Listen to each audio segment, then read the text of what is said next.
We all know about the US and Israeli attacks on Iran's nuclear facilities this month. Explosions rocked the desert, bunkers crumbled, and the world braced for what's next. But now, the UN's nuclear watchdog chief, Rafael Grossi, has dropped a bombshell that's shaking things up. He says Iran's nuclear program isn't dead. It could be back, enriching uranium for a possible bomb in just months. Hold on, didn't Trump say Iran's nuclear capabilities were obliterated? How could Iran bounce back so fast? Where's the missing half-ton of enriched uranium? And what does this mean for a region already on edge? Let's dive into this high-stakes drama and uncover the truth behind the headlines. Hey everyone, I'm Kundan Yashputra and you're watching NextGen Now. Today, we're unraveling a story that's got all the tension of a geopolitical thriller: Iran's nuclear ambitions, devastating airstrikes, and a stockpile of uranium that's vanished into thin air. This isn't just about science or politics. It's about a delicate dance of power where one misstep could change everything. So let's step back to the beginning and piece this puzzle together, step by step. Let's rewind to 2015, a moment when the world seemed to catch its breath. Iran signed the Joint Comprehensive Plan of Action, or JCPOA, with 6 global powers: the US, UK, France, China, Russia, and Germany.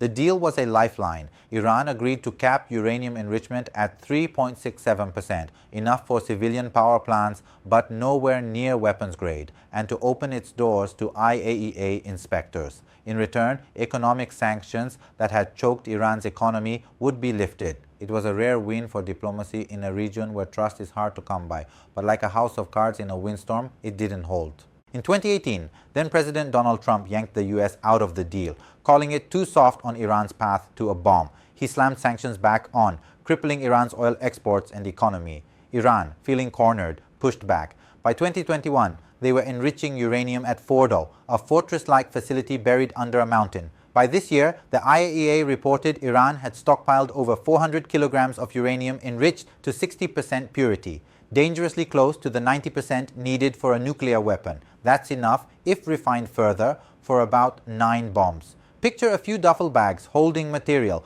that could reshape global security. That's the kind of stakes we're talking about. Now, let's fast forward to this month. Tensions were boiling. Israel, long vocal about Iran's nuclear threat, claimed Tehran was on the brink of a bomb. On the 13th, Israeli jets screamed into Iranian airspace, hitting nuclear sites at Natanz, Isfahan, and Fordow. Natanz, Iran's biggest enrichment hub, saw its above-ground facilities blasted, likely wrecking power supplies to underground centrifuges. Isfahan's uranium conversion plants took hits, with 4 buildings damaged. Fordow, thought to be untouchable under its mountain shield, showed surface scars. Satellite images revealed craters and debris, a stark reminder of the strike's force. Then on the 22nd, the US joined in, dropping bunker-busting bombs on all 3 sites. Fordow's access roads were pockmarked, hinting at deep penetrating munitions. Trump took to the airwaves, proclaiming Iran's nuclear program completely obliterated. But was it really? Enter Rafael Grossi, the IAEA's Director General, a diplomat navigating a nuclear minefield. Just last week, he sat down with CBS News and cut through the noise like a laser. Frankly speaking, he said, one cannot claim that everything has disappeared. Severe damage? Absolutely. Total destruction? Not a chance. Iran, he warned, could have a few cascades of centrifuges spinning and producing enriched uranium in months, maybe even weeks. Why?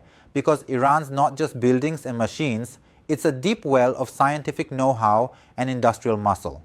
Think of it like a master painter whose studio burns down but still has the skill to create a masterpiece. Iran's nuclear program is bruised, not broken. Let's break down the damage. At Natanz, the above-ground pilot fuel enrichment plant was obliterated, likely disrupting power to the underground enrichment halls where thousands of centrifuges spin. Those machines are delicate, lose power, and they can crash, shattering like glass. But the underground halls themselves, they may have survived. At Isfahan, 4 buildings, including a uranium conversion plant, were hit, raising fears of leaks from uranium hexafluoride, a nasty chemical that can release toxic gases like hydrogen fluoride. Fordow, Iran's most fortified site, took a pounding from US bunker busters, with craters at one entrance and nearby roads. No radiation leaked off-site, but inside there's likely uranium dust and chemical contamination, manageable with gear but a cleanup nightmare. The Kondab reactor in Arak, still under construction, was damaged but had no nuclear material, so no radiological risk. Bushehr's power plant and Tehran's research reactor were untouched. Here's where it gets dicey. The IAEA says over 400 kilograms of 60% enriched uranium, enough for 9 bombs if pushed to 90%, is missing. Grossi suspects Iran moved it before the strikes, a precaution they signaled on the 13th. Imagine hiding a suitcase of nuclear material in a country under attack. Where is it? Nobody knows, and Iran's not saying. They've barred IAEA inspectors, accusing them of siding with the US and Israel. Iran's parliament voted to suspend cooperation with the IAEA, and there's even talk of quitting the Non-Proliferation Treaty, the global pact that keeps nuclear weapons in check. That's like pulling the plug on a shaky safety net. Without it, the whole system could unravel. Let's step back and look at the bigger picture. Iran's nuclear program has been a global headache for decades. In the early 2000s, the IAEA found uranium traces at undeclared sites, Varamin, Marivan, Turkuzabad, and Iran's answers were vague at best. By this year, their 60% stockpile was very worrisome, per Grossi. It's not weapons grade, but it's close, and Iran's got the brains to go further. The 2015 deal was supposed to stop this, but Trump's exit in 2018 and Iran's pushback, ramping up enrichment, lit the fuse for today's crisis. Think of Iran as a chess player who's lost a few pieces but still knows the board. The strikes smashed centrifuges and buildings, but Iran's expertise is like a grandmaster's memory. It doesn't burn. Grossi says they could rebuild centrifuge cascades in months, and with 400 kilos of uranium unaccounted for, the IAEA is desperate to inspect. But Iran's slamming the door, calling Grossi's requests malign. Their foreign minister, Abbas Araghchi, admitted the damage was serious, but Supreme Leader Ayatollah Khamenei brushed it off as nothing significant. Who's right? Probably both. The physical hits hurt, but Iran's resolve is ironclad. They've rebuilt before, after cyber attacks like Stuxnet and earlier sabotage. Now, let's talk about the people caught in this storm. Tehran's residents are rattled. After 12 days of conflict, a fragile ceasefire holds, but Iran's military chief, Abdurrahim Musavi, isn't buying it. We have serious doubts over the enemy's compliance, he said, vowing a fierce response if attacked again. Imagine living in a city where sirens could blare any moment, and the world's arguing over whether your country's a threat or a victim. This isn't just about leaders and bombs. It's about families, workers, and students wondering what's next. Zoom out, and the Middle East looks like a tinderbox. Israel sees Iran's program as a do-or-die threat. The US, under Trump, is ready to strike again if Iran enriches further. Grossi is pushing for talks, insisting a lasting solution can only come through diplomacy. But with Iran feeling cornered and the IAEA locked out, that's like trying to calm a storm with a whisper. A leaked Pentagon report says the strikes only delayed Iran's program by months, not decades. If true, we're on a countdown.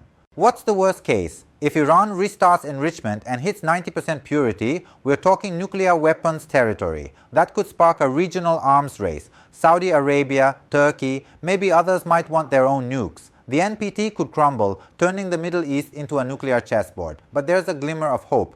Grossi's ready to negotiate, and he's navigated tough talks before. Egypt's been mediating, and even Trump's hinted at wanting a deal, though his terms are tough. Diplomacy's still on the table, but it's a long shot. Let's get real. This isn't just about uranium or centrifuges. It's about pride, fear, and survival. Iran sees itself as a nation under siege, with a right to nuclear tech. The West sees a potential rogue state with bomb-making potential. Both sides have real fears, but neither's blinking. Grossi's caught in the middle, trying to keep the world from tipping over. The missing uranium is the wild card. If it's safe, maybe talks can work. If it's gone rogue, we're in deep trouble. The ceasefire is holding, but for how long? And what happens when those centrifuges start spinning again? Reflecting on this, it's clear how fragile global stability is. One wrong move, one broken promise, and the consequences could echo for decades. Iran's nuclear saga is a test. Can the world solve this without bombs? What do you think? Can diplomacy pull this off, or are we headed for a showdown? Drop your thoughts below, and if this deep dive got you thinking, hit subscribe and share it with a friend. I'm Kundan Yashputra, and this is NextGen Now. Stay curious, stay engaged, and I'll see you in the next one.